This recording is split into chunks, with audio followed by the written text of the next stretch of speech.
Drinking a lot of water. Yeah. Hello, hello, hello. We are live. Welcome to Making Cancer Fun. I am so excited that you are here. And today I am thrilled to have Julie here as our guest.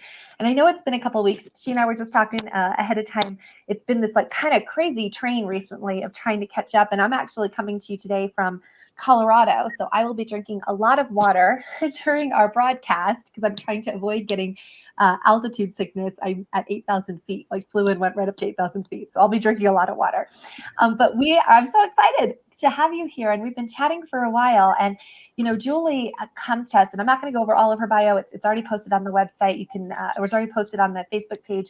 But you really bring a couple of really key, unique pieces to the table that I think most of us as parents don't have. So one is obviously you have a childhood cancer survivor, but your survivor is also an organ recipient. So it's kind of like two very distinct things. But you also were and are a pediatric nurse, which in some ways I think that's awesome. And in some ways it's kind of like, I think that would add another level of stress because you know so much more than the average parent. Right. Which I don't know, maybe like ignorance is bliss kind of thing when you're going through that childhood cancer world. So I'd love for you to share a little bit about you and about your son and about your story. And then, you know, we'll lead that conversation into really where we connected, which is that resiliency piece and what you're creating with Warrior Momma and stuff like that. But Julie, kind of tell everybody a little bit about you and about your amazing miracle kid son. Oh my gosh. Thank you so much, Taryn. I'm so grateful that I'm here with you and you're drinking your water and I've got water. So cheers to you. My name's Julie and I'm so grateful to be here. And I live in Canada. So we are a higher altitude as well. We're just neighbors, just, you know, a little bit up from you. But I live in Ontario and I am a practicing registered nurse. I am a team lead in the NICU, Pediatric, and labor and delivery area. So it gives me a little bit of a different view on the medical system on a whole. And then when you throw in a sick kid on top of that, it's kind of mind blowing, right? You've got that piece where you know too much and you have a kid who's saying to you, stop being a nurse and start being a mom. So it's a different, yeah. And he continues to say that today on multiple levels. So I have three boys. Carter will be 17, Brock will be 15, and Rhett will be 13. So my middle son, Brock, was diagnosed at the end of this month, 4 years ago, with stage 4 liver cancer or hepatoblastoma. And we had no rhyme or reason, no warning. I looked at him getting into the shower one day, 4 years ago almost. And I thought, ooh, you are a skinny boy. I noticed that he wasn't eating as much, but he played AAA hockey and AAA baseball. And he's a boy. So I just chalked it up to picky eater, you know, active, doing his thing. And then I saw him getting into the shower and I thought, okay, we'll go for protein shakes. We'll call the family doctor. We'll get a dietitian, something like that. And we were sent directly to another facility that is about 2 hours away. And we had some blood work done and some ultrasounds. And we were in the emergency department. And his blood pressure was 210/108. That's not normal even for an adult. So the nurse said to me, oh, he must be in pain. No, he's not in pain. Like, no, I don't know. So the next thing we heard was the emerge doctor come in and say, you know, I have to call oncology, right? No, that was my first introduction to our world. That happened 4 years ago. So and that was a difficult. You knew what oncology meant. See, because we've talked about this. When they said oncology to me, I didn't know what that meant, right? And being a nurse, you're like, I know exactly what that means. Yeah. Oh my goodness. I know. And I just had a bad feeling. I just had a feeling that something was really off. Mm-hmm. And that doctor was there. He left, and Brock said to me, "Mom, why are you teary?" And I said, "I'm just hearing the babies cry, honey. It's okay. It's okay." And, he was 11, turning 12, and he didn't know, right? His world was hockey and baseball and loving his friends and doing all this type of thing. So he just thought he was in the emergency department. He didn't feel any different. So we were told that we were lucky he didn't stroke from that blood pressure. And that it was there goes my dog. I'm sorry. And there's Brock. Brock, do you want to say hi? This is real life. This is like, hi, Brock. Hi. Well, there's Brock in real life. He's home today because he's got a bit of a cold. So we're not going to test him for COVID today, but if he keeps going, maybe we will. Yeah. So, I know. We'll talk about that. So it leveled us. We went into the hospital thinking we were just going for protein shakes, and we came out with a stage 4 liver cancer diagnosis. So as the days I just have to stop because it's so cool that we all got to see him. One of the things that's really on my heart with Making Cancer Fun is to give families hope. Because when you hear that stage 4 diagnosis, I always think, as an adult, when you hear somebody has stage 4 lung cancer, like you're already planning their funeral, right? Or a stage 4 breast cancer diagnosis or whatever. And it's one of the reasons I'm curious, I never told anybody that Emily was stage 4. I don't know if you did that or you didn't tell people. I know that about Emily. No. Yeah. So I never told anybody she was a stage 4. Actually, I think my mom knew, and maybe one other family member.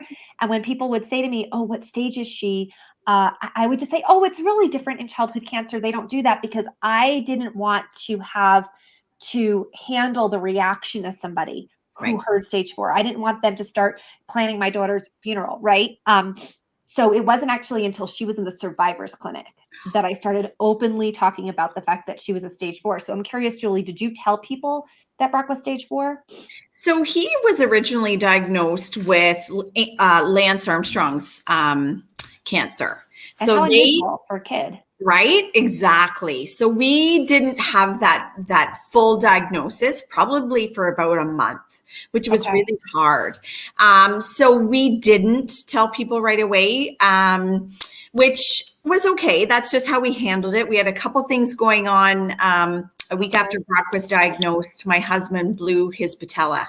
So he had surgery a week after. So not only was I dealing with an older kid, a younger kid, a kid with cancer, I was dealing with my husband being bedridden for now 4 months. So it was just me. And with the support of my family, but just me kind of trudging along and how do I deal with this? But as far as the stage 4, no, we didn't really tell people. And that's the big thing. Everybody wants to know. It's like having a baby. Oh, do you know what you're going to have? Oh, do you know what their name's going to be? Do you have cancer? Oh, what stage are you? What does it matter? You have cancer. It's just the cancer piece. It doesn't matter what stage it is. It's devastating, whether it's stage 1 or stage 4. Yeah. Right? And I think one of the things, is to remember, particularly if you're a parent, is that you are not ever obligated to answer questions for people. Just because somebody asks you a question, it does not mean that you need to answer it. I think particularly as women, sometimes we feel very obligated, right? And I talk a lot, and I have this in my book, about really deciding as a family ahead of time what information you want to share and what you don't want to share, and being prepared on how to answer that question. So if somebody says to you, what stage is it? And you've determined you don't want to share that information, deciding ahead of time how you'll respond so that you're not put on the spot.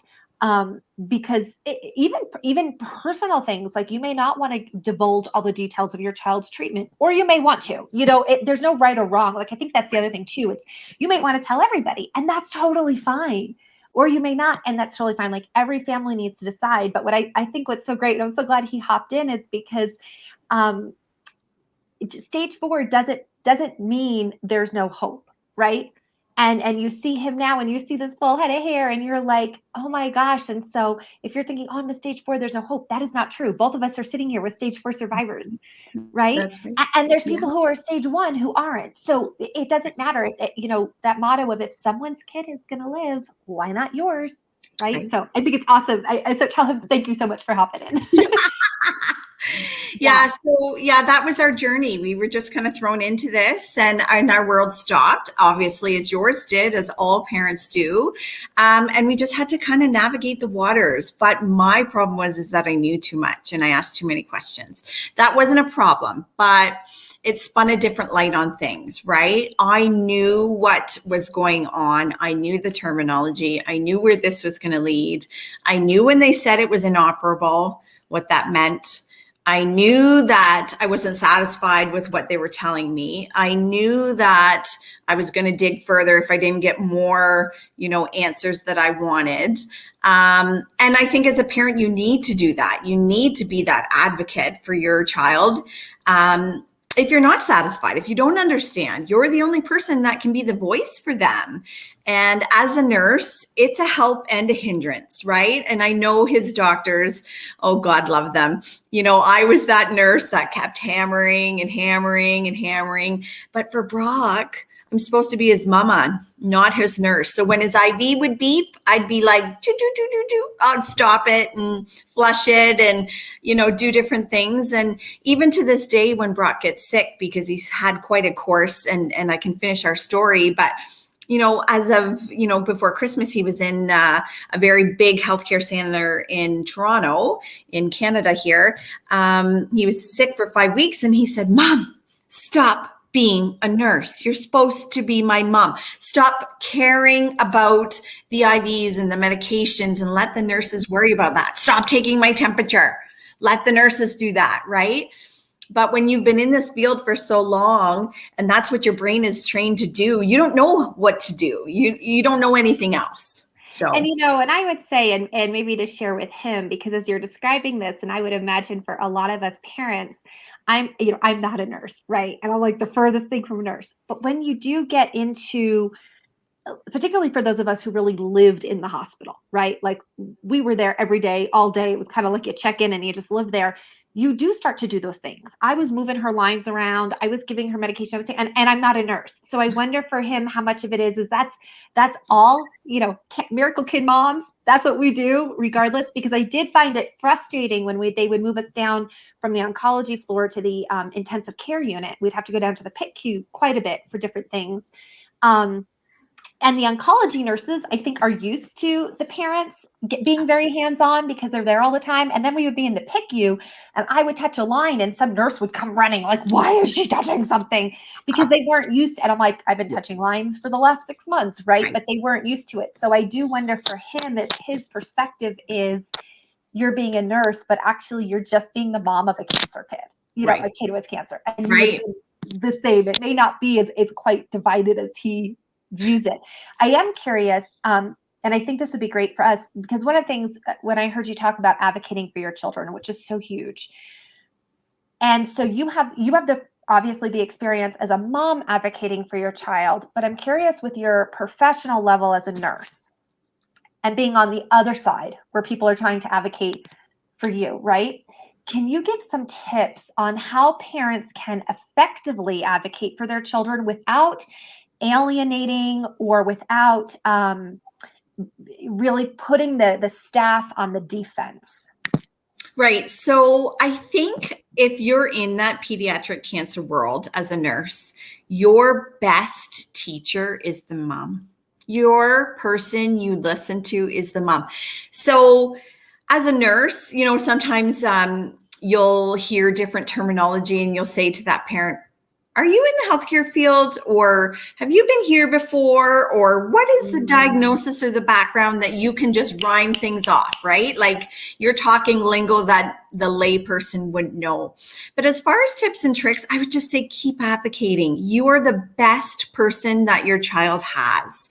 And in order not to be, get the staff on the defense, they're not good staff if they are, not wanting to answer your questions or feel like you're stepping into their space. You're the parent, and just keep going. If you piss somebody off, can I say that? Piss somebody off. If you make a nurse mad, that means that you're questioning things. That means that you're a good parent.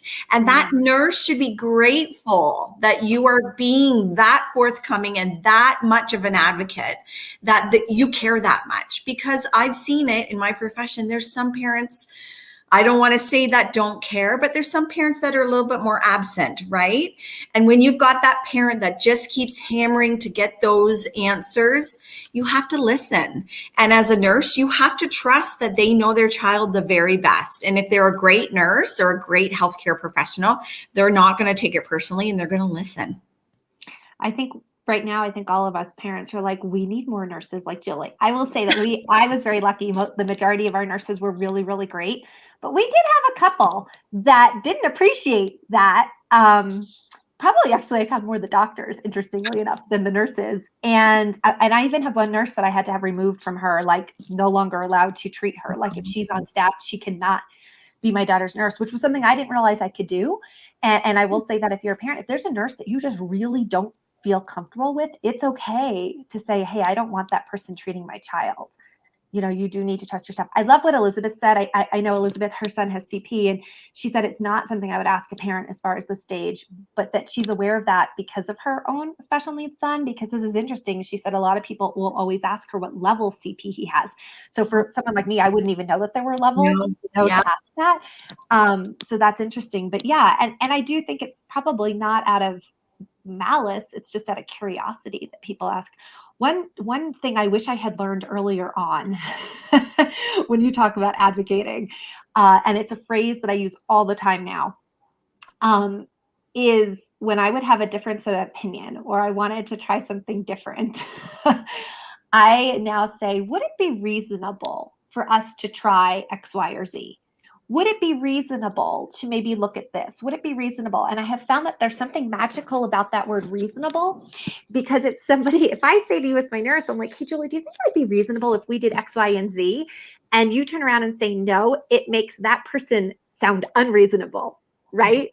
Like, no, I don't think that would be reasonable. Like, and nobody wants to. So I've just found it's a really easy phrase that makes people very receptive to whatever you want to offer to change. But I love to hear what you're saying. I like that. Because I use that a lot. You're almost putting it back to the medical field, right? You're like, oh, here's what I'm thinking. What do you think? Right. And then it gives them that opportunity to research or to look into something. And then it's almost like, oh, hey, that was their idea, but really it was yours. Right. Oh, yeah. But I found it kind of puts people, the defensive walls go down. So now with Brock, so you get this diagnosis. He's this adult cancer, which is super bizarre to begin with, right? Dealing with that is the stage 4. But then you also add on top of your regular treatment, organ donation. So how did that, like, at what point did they say, okay, was that from the beginning that you knew he was going to have, or was that just because the treatment hadn't gone the way it planned? Like, how did you end up there? Yeah. So we were told it was inoperable to begin with. So we were on the path of chemotherapy, which we knew we were going to have anyway. So we kept going and rounds and rounds and rounds, and nothing was budging. And the lung mets were just fizzling a little bit, but the liver didn't get touched, maybe a millimeter.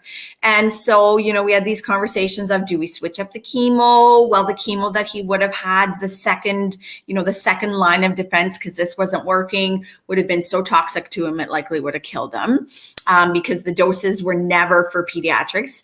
Again, that's a whole different, as you and I know, this whole chemo topic of never new pediatric, chemotherapies. They're all adult chemotherapies, but just at a minute dose. So we just kept going and praying and hoping it would work, and it never did. So 16 rounds of failed chemotherapy, and we were at a standstill. So he was deemed palliative, and we just kind of lived every day as if it were our last. And that's really what you were told. Again, for those who watched from the beginning, you just saw the kiddo that was put on palliative care. Like, your story is so inspiring, because so many parents are given that as that there's no other choice. And that's really what you were told. Like, that's right. There's no options. You were actually told there's no hope. That's right. That's right. So we just lived every day that we could to its, we ate ice cream for breakfast. We let him sleep in. We didn't care if he played till midnight. His brothers, we just surrounded ourselves with love and did what we need to do to survive, basically. How right? did you handle that conversation with him? Because he was 11. My daughter was so young. We never really had those conversations about how, like, my daughter didn't understand that kids could die from cancer, right? And that's very different for an 11-year-old. So I don't know how difficult that is for you to talk about. Yeah. I would be sensitive to that. How did you handle, or did you have those conversations with him? Did he know what you knew? How did you, navigate that once you were put on palliative care? Right. So we didn't have that full sit down conversation that this is what is the end result. I think from the beginning he knew, from the very beginning of diagnosis. So he's an incredible kid. And I don't know if it was just our family, but because I'm so medically based, they've been immersed in medicine all their life where, somebody breaks an arm, my older son broke his arm and I'm like, oh, you're fine. My kids have to be roadkill before they go into to emerge, or the doctor, whatever, right? Like they have to be basically, I don't want to say roadkill, but No, I grew up with my aunt being a nurse and we never went to her if we were sick because she'd be like, get up, rub some dirt on it. And where my mom would be like, oh my gosh, you poor thing. We were like, never tell Aunt Janet, she'll just rub dirt on it until it's fine. You'll get no sympathy from her. Yeah. So that's exactly the same in our household. I just, you're fine, brush up and keep going. So for us, I think he was at that age where technology started, right? And he could research and he could advocate for himself to know enough that he knew what path we were going down because this diagnosis was not common. So he kind of knew that we were going down a journey that had, it's like a long staircase where there's no windows. You can't look out, right? Like it's almost like this siloed one-sided jail where you go because you have to go, but you know what the end result's going to be. So that conversation of the actual palliative part didn't happen so much because we that word we weren't even going to use. It was how we lived every day. Okay. My husband and I knew, but we weren't going to bring that, I don't know if I want to say sadness or finality to what that word means. Because he has an older brother and a younger brother, we just lived as much as we could and experienced as much as we could and shared as much as we could with each other and with our loved ones and our friends. And, we went on trips and day trips and, like I said, ate ice cream for breakfast. It was no holds barred, right? You wanted to do something, just do it. We didn't care. And because my husband was off work and bedridden and I was off work because I was dealing with all this stuff, we just did it. And I think Brooke knew. He just knew. And, he had some breakdowns. And, I remember one in particular where we were at a cottage. We had to get permission to go to a cottage. And he just broke down. He just was sobbing on the floor and kicking and screaming. And I remember just holding him. And my husband was kind of looking at me and the brothers were looking at him. And I just said, he's got to do it, right? Yeah. Like, just let him do it. And I just held him. I was on the floor. He was kicking me, but that's okay. That's what he needed to do. He didn't have a ton of outbursts, except on particular medications. And that's a whole different story too. But he had a couple breakdowns and we just needed to let that happen because as a kid, right? Like they had go through so many ups and downs. And holding it all in isn't healthy either, right? No. Like when we cry, we release like stress hormones through crying. It's our body's way of releasing stress hormones. And so I always joke, I go, this is why women live longer because we cry. Women on average, statistically, a woman on average will cry once a week. And every time you cry, you release the stress hormones. So to tell a child they can't cry or to be like, hey, pull it together, like it's actually very unhealthy. And I just think that's a beautiful picture, Julie, that you give us of you holding him and being willing to be like in the trenches with him, being willing to be on the floor and be like, I can't change this, but I'm here with you. That's Like, right. I'm going through this with you. So how long were you on that palliative care before they said, hey, wait, we think we have another option? Right. So about month and a half, 2 months. Okay. So We knew, a we long knew, time. yeah, we knew the chemotherapy wasn't working pretty much, within 2 or 3 months on it. And we just, we kept going. We kept going with this chemotherapy. So there was never a spot where he was off chemotherapy, but he was deemed, right? But it was almost that they didn't know what to do. And because I was so, on them, like, we're not stopping, even though we know where this is going, we've got to keep going. Because even a glimmer, right? Like, just give me a glimmer, just keep, humoring me. Right. So they allowed that for me. And I think they did that for me and for nobody else. So even though he was deemed palliative, he still was going for his weekly chemo. And I think, that also kept the lung mets away, right? Once the lung mets started to go down a little bit, that weekly chemo kept those away, but the liver never budged. So that's where we were with that. So after we were told, after a couple of months, this isn't working, and after a couple of months of being palliative, our doctor said, listen, I know that you are not done. That I know that Brock is strong. I know that your time with him is limited, but I'm going to send a consult to a big hospital. And we don't know what's going to happen. I don't even know if this is possible, but let's just throw it out there. Let's just put this into the wind. When you throw a balloon up into the air and you hope it flies up into heaven. With your Hail Mary shot. Yeah. Hail Mary. This is our, right? Like, this is our Hail Mary shot, our basketball into the swoosh. And he sent all his scans and lab work and all the consults to a big center in Canada here. And we got this call, it was kind of, right, you say Hail Mary. We knew he was going to do this and we hadn't heard anything. So a couple of weeks later, we get this call from the big center and we're kind of like, okay, what does this mean?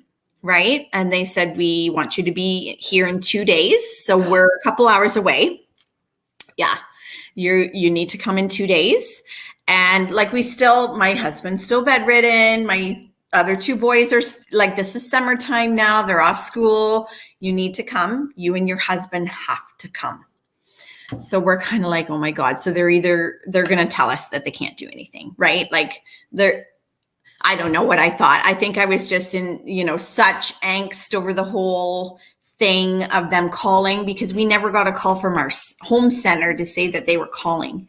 It was a call from the big mothership, right? And they said, you have to come. You have 2 days to get here. So we packed up. And thankfully, my mom was so amazing. And she took the other 2 boys and we went for a consult. And what our consult was to see if Brock could be put on the organ donation list. So you really went not knowing what the consult was going to be. Wow. That's so interesting that they wouldn't tell you on the phone, this is why we're having you come in. Yeah. Yeah. I think they just didn't want to get our hopes up. Okay. I think that they just, this was kind of like you said, the Hail Mary, and they just said, it's so-and-so from so-and-so, and you need to come. And we'll talk to you when you get here. So yeah, we went there, and, my husband's in a wheelchair. I'm, wheeling him around. I know. And, there's no room at the Ronald McDonald House. We have to pay for a hotel, and we get there, and, Brock at this point doesn't know what's going on. And my husband's too feeble or not able to kind of go back and forth from the hotel. So he stays with him, and we go through days and days and days of testing and blood work, and, to see if he could Right. Okay.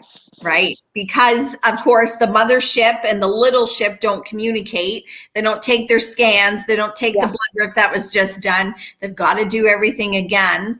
So by that point, we knew that this possibly was a possibility. Usually with cancer, they don't like to put them on the organ donation list because it's cancer, right? Oh, I didn't know that. Yeah. Yeah. If you have cancer, it's not always, if it's heart disease or liver disease or cystic fibrosis with the lungs or something, that's a more feasible option for organ donation. But for cancer, no, because, he already had lung mets and it's a very big deal. So we went in, not knowing what was happening, and we sat down 4 days later in this huge boardroom with like 10 doctors. And we knew it was either going to be a yes or a no. And we had to leave Brock in his room by himself. Oh my God. Right? Like he's in this ward room by himself. And, he kind of knew what was happening. Organ donation wasn't ever on anybody's vocabulary, right? Like we're just going through cancer, and organ donation is a beast amongst itself. Yeah. So we walked into that boardroom. My husband was in his wheelchair. We kind of, when you have these 10 doctors sitting around you and your heart is leaping out of your chest because this is the last chance. This is the only option for him. So we sat down and they drew pictures and they talked the lingo, and Chris, everything went way over, and I'm nodding and I'm asking the questions that he doesn't understand. And he's kind of nudging me saying, what does that mean? And, what are they saying? And I was too focused on what I understood, what I knew to ask, what I didn't know to ask, that they would reword. And we had a miraculously decision to put him on the organ donation list. Now, how long were you on? Well, so two things from here is, and I think this is really important for parents, particularly those of us who don't have the medical background that you have, because, I remember sitting in some of these consult type things, not for organ donation, but we had done, different things like a bone marrow transplant. And then we did some experimental therapies that weren't FDA approved. And they're giving you all of this information and lingo in terms that are so foreign, and so it's kind of reassuring to know that it felt that way to you having a medical background. Cause I think for, parents that we just think, well, I feel like such an idiot. Right. And that it's okay to say, can you explain that in a different way? Because a lot of times I would say, I don't understand. Can you explain that again? And then they would just say the same thing. And I'd be like, I still don't get it. Yeah. So can you explain that, but maybe in a different way? Or can you explain that in some non-medical lingo? And as a parent, like, it's okay to ask for that and to say, hey, I'm not sure I'm really getting what you're talking about. Can you explain that in a different way? But I'm curious. So from this time that they said, okay, we think we have some hope for you, Julie, how long was it before he actually got his liver? Right. So in Canada, the organ donation process is way different than the US. So in Canada, Trillium, Gift of Life in Ontario. And for the US, where you are based, it's called UNOS. And UNOS, all I had really, because I'd never been in the organ world, was, this is going to sound funny, is what I had on Grey's Anatomy. I love Grey's Anatomy, right? Oh God, I hate Grey's Anatomy. My daughter's addicted to Grey's Anatomy. And I'm like, please stop watching it because I find it super triggering. I actually can't even be in the room when she's like, Mom, watch it with me. And I'm like, I can't. We actually were watching an episode with a child, and it wasn't cancer, but it was a child who was dying. And I burst into tears and was sobbing. And I was like, you need to turn this off. And she's like, why is my mom such like a wacko? So you and her can commiserate and watch Grey's Anatomy together, Julie, and actually I had Mariah Foster on as a guest a few weeks ago. She's a long-term childhood cancer survivor. She's also a neuroblastoma, and she's now, I think, 40. Amazing, amazing woman. And she was talking about how she likes Grey's Anatomy. And I'm like, how can you watch it too? Like, am I the only one super triggered? So yeah. Okay. So I'm glad you watched Grey's Anatomy. I can't handle it. But I'm triggered. I cry every time the boys are like, Mom, do you need a glass of wine? Because you keep crying. I don't know. Stop watching, but I still keep watching. Oh my gosh. So I knew all about UNOS through Grey's Anatomy. Okay. I knew about Trillium in Canada because we deal with it in healthcare, but I didn't know the ins and outs. I knew kind of, you call, you put somebody on a list, you hope, but we really didn't know. So there's what UNOS is called the MELD system. And Canada, you're on they almost score you. It's like a grading checklist. Okay, you're this age, you get this many points. You're stage 4, you get this many points. It's this organ, you get that many points. So it's out of 40. And Brock was approved. And so he was scored out of 40 in Ontario. And he was a 38 out of 40. Wow. High. Age, diagnosis, stage 4, palliative, right? Like the whole kit and caboodle. After 30 days, if you don't receive an organ being that high, you get rescored and then you get on the Canadian list. So I'm sure like every state is a little bit different. I would assume in the US, I don't know. But what's interesting is my dad was a heart recipient.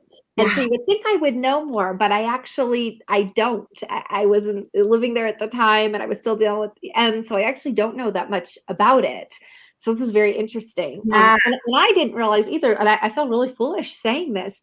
I thought because the liver kind of regrows itself, that you could just like cut a piece of somebody else's liver off and give it to them and it would regrow, like that you could donate your liver. But it sounds like really you need a full liver for donation. I'm a little confused. You're right. You are exactly right. So that you can be a living donor for organ. It does regenerate itself. But for Brock, all that cancer was all intertwined in all the plumbing of the liver.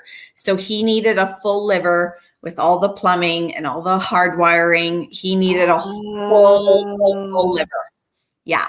So when we went into that consult, we were thinking, okay, I can donate as a mom. That's exactly what I was thinking, kind of like a bone marrow transplant, right? Like I'm donating my bone marrow. And that's what I thought, well, liver regrows itself, just take a piece of it. Right. Wow. So that was our hope, because that is scheduled. That is a little bit more planned and timely.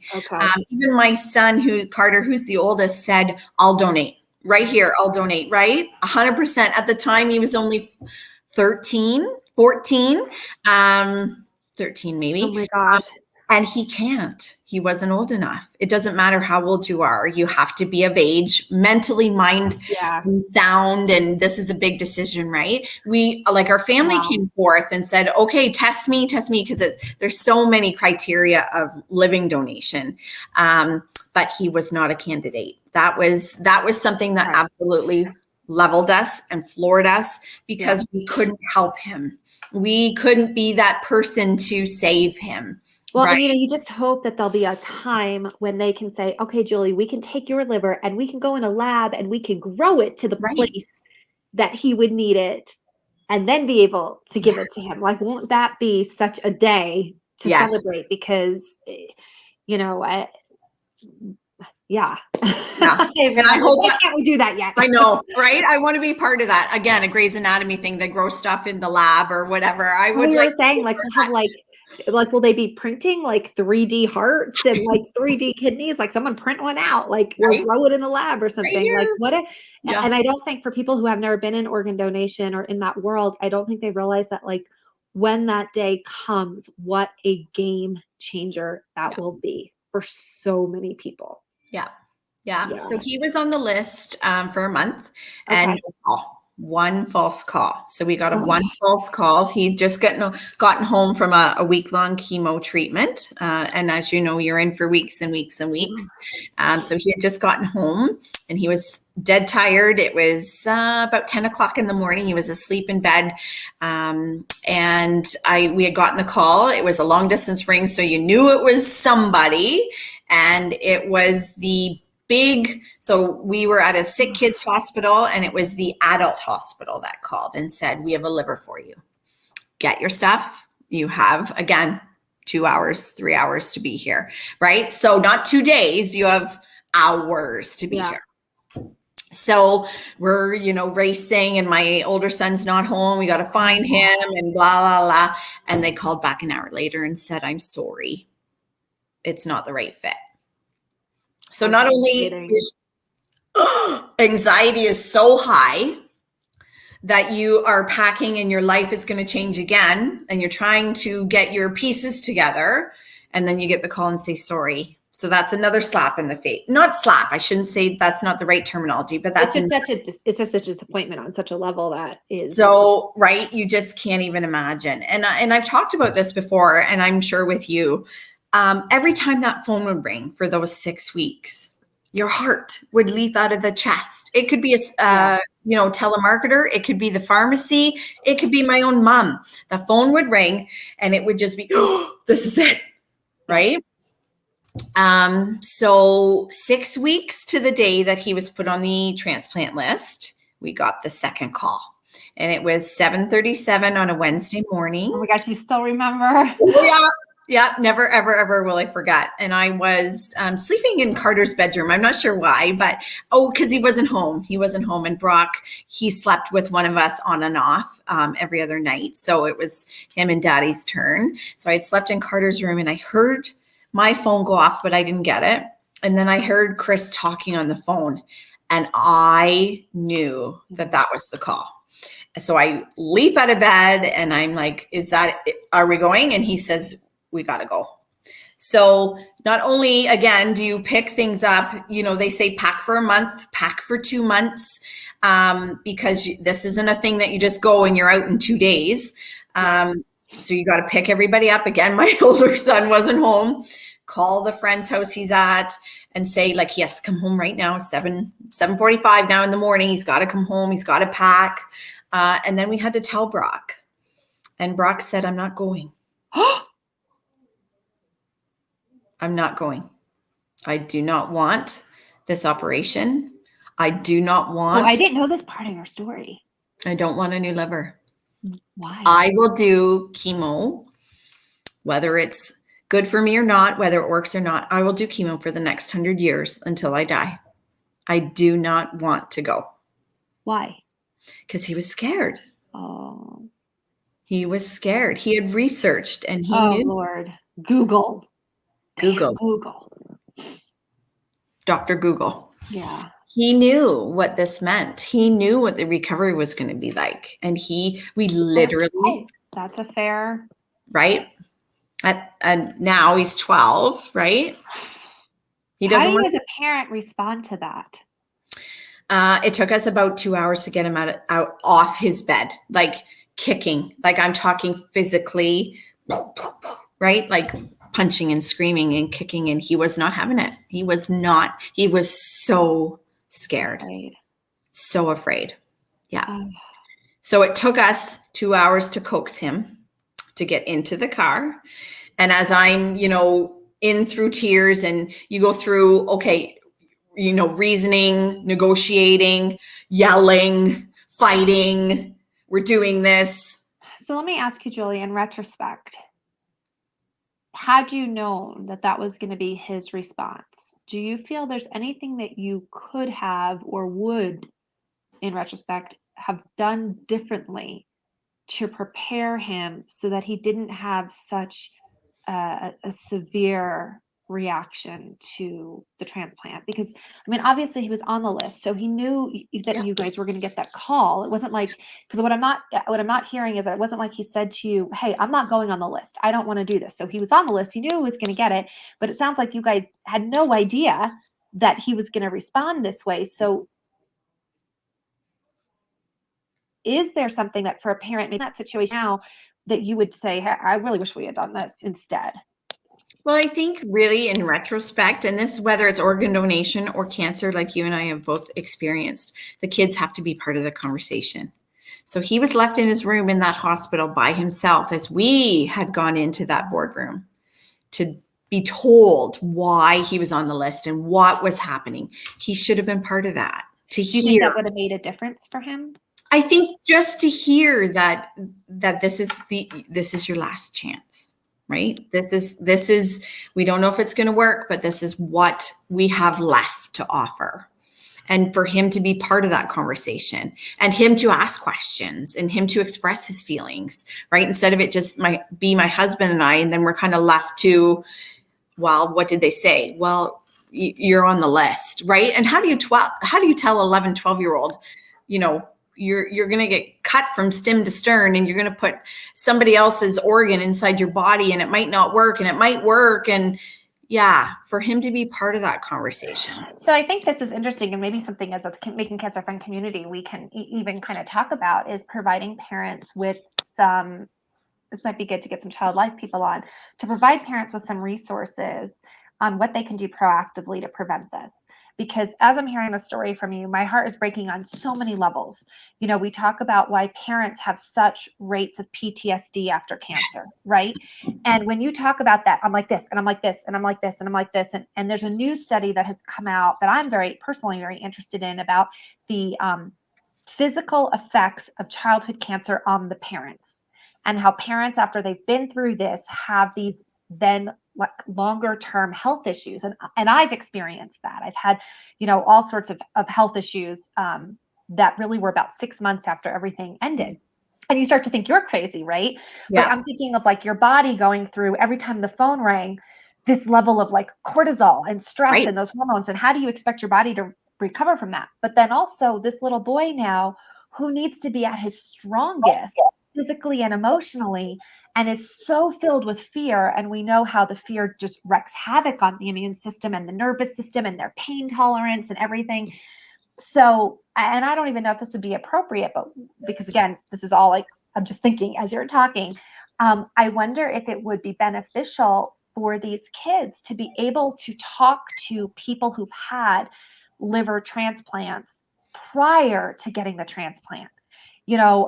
They did this for my dad afterwards. My dad had his heart transplant and became extremely depressed. It was very, very depressed, and like lost his will to live. And we were all like, you were just given a second chance, right? But which was typical, right? Because he'd be like, I have to go for a biopsy now every 3 months. And I'd be like, my 3-year-old's going for a biopsy, Dad, like pull it together, right? Like you're not getting sympathy from me over here.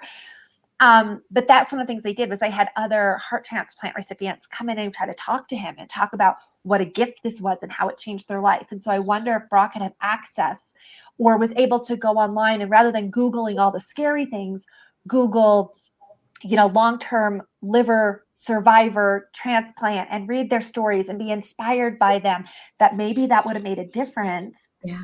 Kind of how, when we have kids who have amputations in the childhood cancer world, we try to connect them with survivors who had amputations. Right. And so they can, and what a difference that makes for them, because they hear from like, oh, it's not that it's not as bad, but it's not as bad as you're thinking it could be. And if that would have changed that for him, I don't know if they, again, these are conversations that I think as parents, we have to be saying to the medical staff ahead of time, because all they're thinking is, okay, the kid's getting a transplant. The doctors and the nurses aren't there at your house with this little boy screaming in his bed and punching you. That's the piece nobody's talking about in the childhood cancer world. Right. And how traumatizing that is for you, for your husband, for him. So I'm curious, now that he's had his transplant, how does he feel about it? And how do you feel about it? Yeah. So obviously super grateful, super, super grateful. And in the Canadian healthcare system, we don't get to know who our donor was. We don't get to know age. We don't get to know why they passed away. We don't, nothing, male, female, where it came from. We do nothing, which is a little bit different than the States. It's a little bit more open. We do know that it was not in Ontario. They had to get it through the night. So we had gone the morning before, and they got it through the night and transplanted him at 6 a.m. We do know, only by the grace of God, that our surgeon was amazing. And I asked the question, because as a parent, right, not only is it cancer, but are you getting an organ? And not that I would never be ungrateful for anything, but I want this liver to live for the next 90 years in my kid, if possible. So is this a liver from an 80-year-old? Is this a liver from a 60-year-old? Is this a liver from a 20-year-old? Yeah. Right. So by the grace of God, I asked the question, is this a young liver? And he said, I can't answer that. And I said, is this a liver between the age of 19 and 40? And he just went, So I knew that it was a younger liver. That's the only kind of confirmation. What's so sad about that is that, and I guess there's reasons that I don't understand. What's sad to me about that is this is a family that lost somebody that they loved, and clearly it was a younger person. And I'm just thinking, if that was my spouse or my child, in my grief of that probably completely unexpected loss, to know that a little boy now was given a chance at life, that maybe that would help me work through my grief. Right. You know, to be able to be like, wow, I lost this person that I really love, but look at who was able to benefit from that. And to not be able to say thank you to that family, you know, heartbreaking. Yeah, it's really, really sad. Like, there's a family walking around Canada right now that has no idea that their loss has resulted in this fully head of hair bouncing around kid, right? Yeah. And how beautiful that would be. 100%. And I've spoken to people about this, and that is a way bigger political issue. Hopefully one day I can, change that. Or maybe choose, right? Like, we know that this person's donate, like, they obviously know that organs were donated. Oh, right? Yeah, for sure. So having the choice of saying, yes, please share my information, or no, don't want to be connected to that. Like, at least give the family the choice. That's right. Yeah. Yeah. So he went into that operation. He actually walked into that OR. After he got to the hospital, it was a little bit better. And he set the record for Canada for the fastest discharge of any transplant. Wow. Yeah. So he was out in 9 days. So he had, I know, crazy. He was supposed to stay in the ICU for 4 days, intubated, as we know, which means a breathing tube. And the doctor walked out and he had a big smile on his face. And I said, how's he doing? And he said, he'll be going to the ICU. And I said, okay, how long? And he says, not as long as you think. And I said, what does that mean? Wow. I said, okay, like what do you mean by that? And he said, well, he's extubated and he's yelling at my nurses for a Tim Hortons bagel, which is the Tim Hortons is a big coffee area down here, Tim Hortons bagel, and he wants a glass of milk. Oh, kid knows what he wants. I like it. So he was never intubated post-transplant. Wow. He stayed 18 hours in the ICU, back up to the floor, and set the record for Canada. So what does life look like for you now? So now, as you and I know, we are huge advocates. We have turned our journey and our pain and our, story into passion and purpose. Brock is turning 15 next month. What is it? I don't know if we should share his birthday, because my daughter's birthday is the end of this month and she'll be 15 at the end of April. So I love that they're so close in age. Yeah, May 17th. So he'll be 15. That's my birthday. Stop it. Yes. Oh my God. That's my birthday. Yeah. My daughter was supposed to be like on May 22nd, I think, initially. But she was early, so she's not. Yeah, because I kept being like, if that child is born on my birthday and steals my thunder. That's amazing. Oh my gosh. Oh, my spirit. I love it. Yeah. Yes. Day to be born, Brock. Right? Exactly.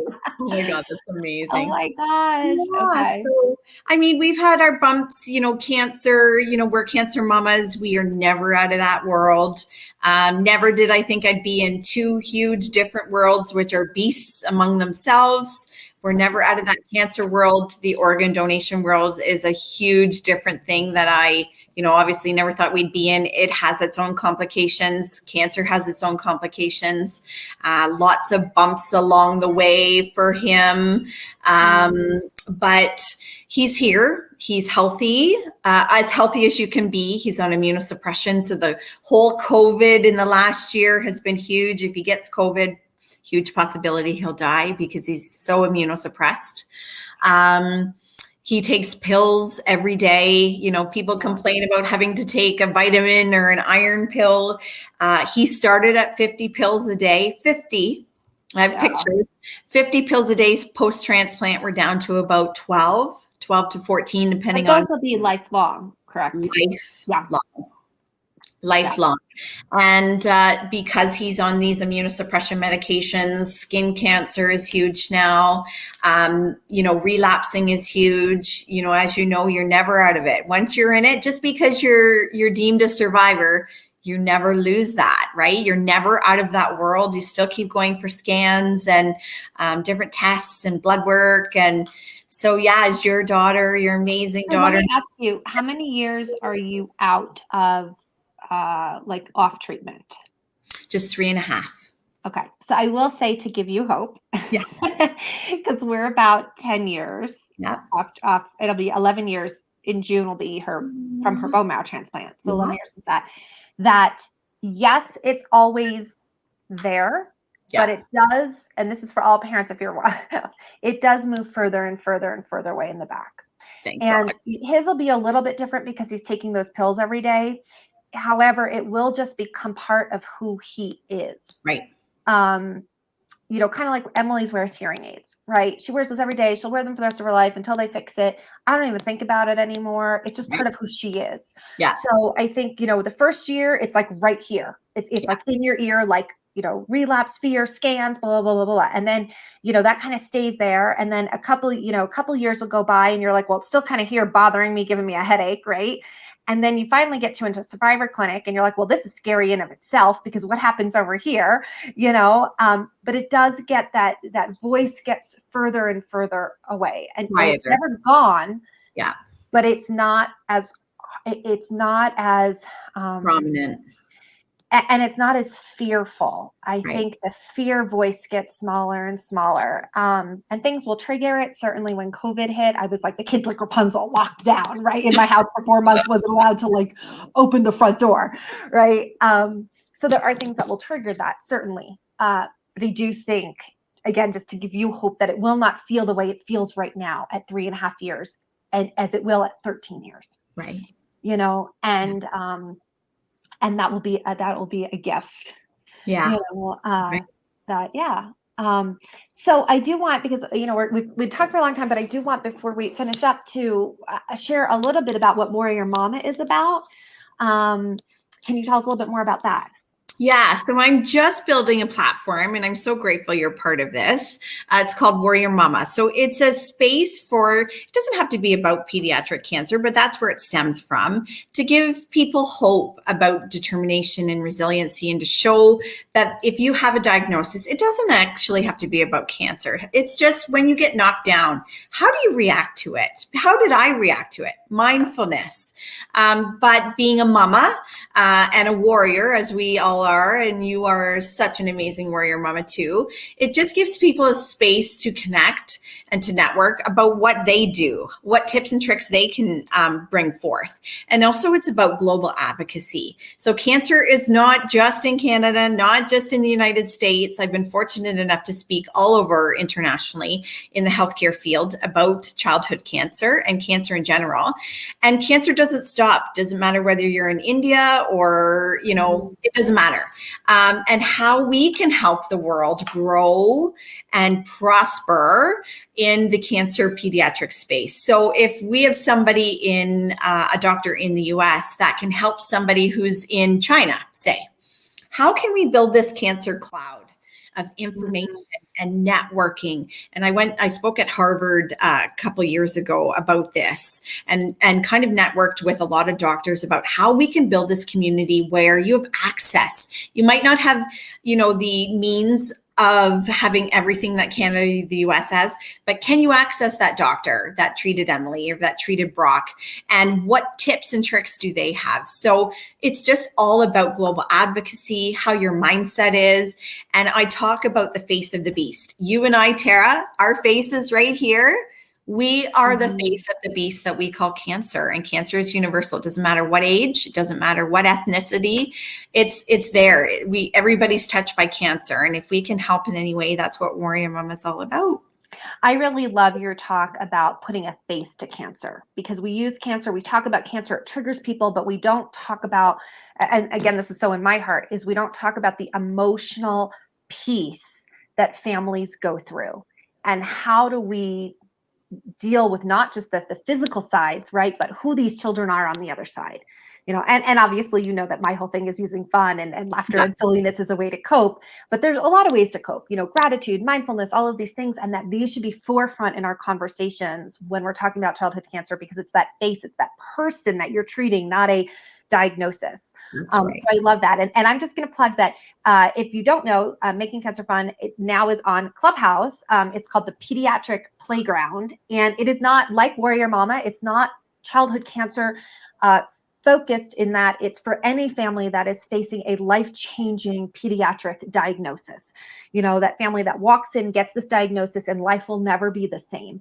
And like Warrior Mama, it's designed to be a community and rooms and conversations that are hope-driven, that bring together medical professionals, families, child life specialists to provide hope for these families. And so I am really, really excited because Julie, and it's a new club. I'm still working out the details, and it's you know, we're still trying to get that all figured together. But Julie is one of our moderators and will be moderating rooms under Warrior Mama in the Pediatric Playground and facilitating these types of conversations, both on organ donation, but also within the childhood cancer world. And so I'm so super thrilled. So I will put the links to her on here on Facebook so that you can find her on Clubhouse. You can find her on Facebook. You can find her on Instagram.